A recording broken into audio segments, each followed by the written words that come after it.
Upin dan Ipin awalnya terlihat bermain sepeda berdua, sampai akhirnya mereka disalip oleh Kak Ros yang mengendarai sepeda dengan lajunya. Si kembar pun memutuskan untuk membuntuti Kak Ros yang ternyata sedang dalam perjalanan menuju pasar karat. Tujuan Kak Ros ialah membeli buku The Kampung Boy karya kartunis idola Kak Ros yakni Datuklat.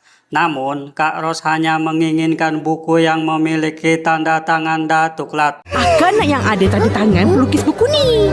Setelah dijanjikan upah, Upin dan Ipin pun sepakat untuk membantu Kak Ros menemukan buku langka tersebut. Karena buku The Kampung Boy yang bertanda tangan adalah barang eksklusif, maka buku tersebut dilelang dengan harga awal Rp100. Tanpa pikir panjang, Kak Ros langsung mengajukan penawaran yang lebih tinggi, sampai mencapai nominal Rp106. Hah? 106? 106! Siapa lagi? Kak Ros hampir memenangkan lelang tersebut. Namun, tiba-tiba dari arah belakang terdengar suara laki-laki yang mengajukan harga Rp130. Dia adalah Abang Is. Alhasil, Abang Mailah yang mendapatkan buku tersebut. Beruntung, Abang Is bersedia menjualnya kepada Kak Ros. Meski kakak Upin dan Ipin harus membayarnya berangsur-angsur alias kredit. Aku beli, tapi bayar angsur-angsur. Sesampainya di rumah, Upin dan Ipin diperbolehkan untuk membaca buku The Kampung Boy tersebut. Karena merasa tertarik dengan isinya, si kembar meminta izin untuk meminjam buku itu dan membawanya ke tempat mereka biasa berkumpul dengan teman-teman. Kak Ros awalnya menolak karena khawatir buku koleksinya itu rusak. Namun, Opah membela Upin dan Ipin. Kak Ros tak punya pilihan lain selain mengizinkannya, tentu saja dengan sedikit ancaman. Kalau tercala sikit, jaga kurang.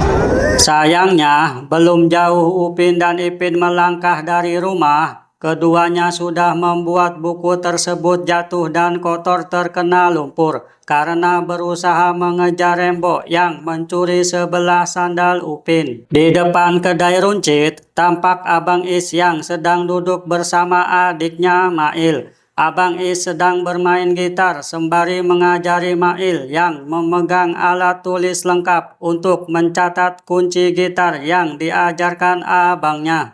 Bunyi macam kod F je. Bukan. Upin dan Ipin panik dan takut dimarahi habis-habisan oleh Kak Ros. Keduanya memutuskan untuk mengadu kepada Abang Is. Namun, karena mereka berbicara sambil menangis terseduh-seduh, Abang Is jadi kesulitan mengerti ucapan si kembar. Beruntung, Mail bisa memahami kata-kata Upin dan Ipin. Abang Is merasa heran karena adiknya bisa mengerti perkataan si kembar dengan mudah. Menurut Mail, itu adalah hal yang mudah baginya, mengingat mereka bertiga adalah sahabat baik yang sudah sewajarnya saling memahami. Kau faham? Mestilah. Kita orang kan kawan. Abang Is sebenarnya juga mempunyai buku The Kampung Boy. Namun, buku miliknya tak dilengkapi tanda tangan Datuklat.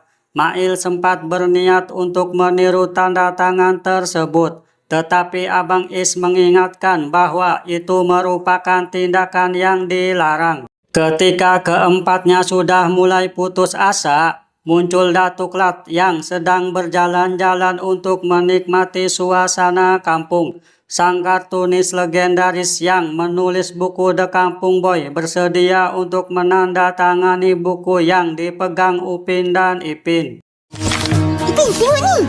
Uish, sama lah.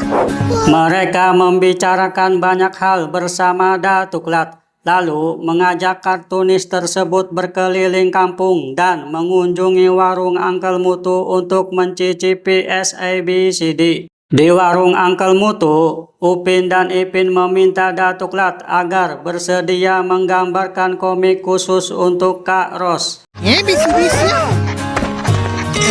Saat sampai di rumah, Kak Ros langsung emosi melihat buku miliknya telah kotor terkena lumpur.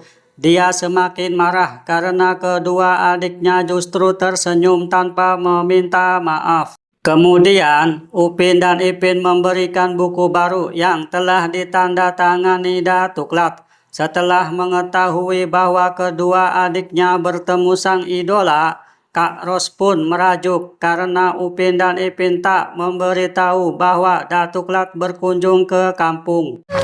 Kenapa tak ajak kau?